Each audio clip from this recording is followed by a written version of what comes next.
in today's tutorial, I'm going to show you guys how to move the taskbar icons to the left side of the taskbar on your Windows 11 laptop, tablet, or desktop device.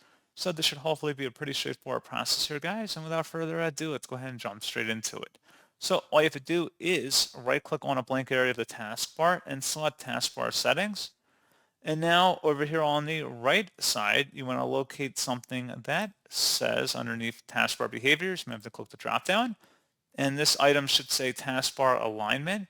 Click that drop-down next to it that says Center right now, and then select Left instead. And that's what you have to do. So pretty straightforward process on that, guys. And as always, thank you for watching. I do hope that was able to help you out, and I do look forward to catching you all in the next tutorial. Goodbye.